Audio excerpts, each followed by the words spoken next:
One of the things that annoyed me the most about high school and college, or being in group projects or even the work environment, was how often people love to complain about someone or something that they were frustrated with.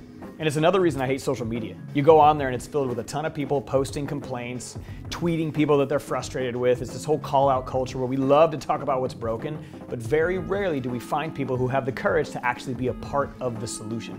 Think about the greatest companies in the world. Think about some of the greatest humans of all time.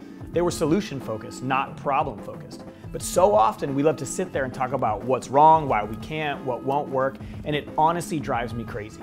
We all know those people. When you're in a group project, they care way more about being right than they care about finding a common solution. We also know those people who love to sit quietly when people are talking, not say a word, and then go and leave, and when they get to wherever they're going, all they can do is complain about the group of people that they were just spending time with. Those kind of people, they're focused on problems, they're not focused on solutions. And what I want you guys to understand is greatness, creating incredible things, those aren't reserved for people who are problem-focused. Those are reserved for people who are solution-focused. The people who make it, the people who create great things, the people who go on to change the world, they don't just make it about a problem, they make it about a solution. And it's incredible to me how many people don't even realize the first thing out of their mouth is almost always what's wrong or what's broken. I want you to try something. I want you to carry a sheet of paper with you for an entire day. And every time you complain, every time you gossip about another person, or if you talk about something that you're frustrated with, I want you to put a little tally marker on it. And I think you'll be shocked at how many times a day the thing that comes out of your mouth is a problem and not a solution. As you think about where you want to go in life, who you want to be and what you want to do, here's something you have to consider. It takes very little talent and is not impressive to anyone talking about what's broken or what you don't like. Nobody's looking for that skill set in a person. No one's looking for someone who's great at just identifying a problem, but has nothing to do with being the solution. So if you want to reframe your thought process, if you want to start over and you want to focus on being the solution and not the problem, here's a couple things that you can think about. Reframe your thought process. The best thing you can do is start the day off by finding something you're grateful for instead of finding something to complain about. More often than not, the first thought that pops into your head in the day is a complaint about what's in front of you. If that's the way you start your day, that's the way your day's gonna go. Start your mornings off with a positive thought. Start your morning off with something that you're grateful for instead of focusing on what's broken. Think about something that's working well and then build from there. And for a lot of you guys, you spend so much time blaming other people. We like to blame our teachers for the homework we get. We like to blame our parents for what they do. We want to blame our coaches for not getting enough playing time. We want to blame the world for what's broken and what's wrong. You have to understand, the minute you start blaming other people, again, you're focusing on the problem instead of being a part of the solution. So move past it. Move past the blame. The blame game, it never solved anybody's problem. For a lot of you guys, you gotta own it. You gotta own when you mess up, you gotta own when you make a mistake, and you gotta continue to move forward. So many people don't wanna own their mistakes. So many people don't wanna own the fact that we don't always get it right. If you can't own those things, you're never gonna be a part of finding a solution towards things getting better. The journey to solutions, the journey to fixing problems, it's not perfect, it's not easy. It's filled with a lot of moments where you recognize that you were gonna be wrong, or your first idea wasn't the best idea, and you're gonna have to continue to move forward. And also, another reason so many of you guys complain is you don't see the big picture.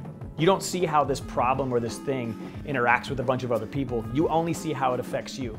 And if your only mentality throughout the day is complaining about what does or doesn't affect you positively, you're never gonna have a bigger perspective than your own little world.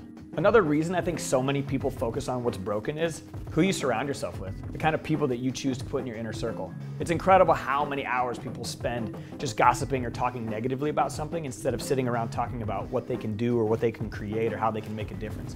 Imagine if you took all the time you spent complaining, you balled it all up, and you just took that time and invested it in something positive. Invested it in volunteering, invested it in being a part of the change instead of just talking about what was broken. I truly think the reason people create greatness is because of their friend circle and the people that they choose to put themselves around. So if your friend circle is negative, if all you guys can do is complain about things or talk about what's broken, you have to understand that friend group, that circle is not destined to do great things. You're just destined to complain about a lot of things.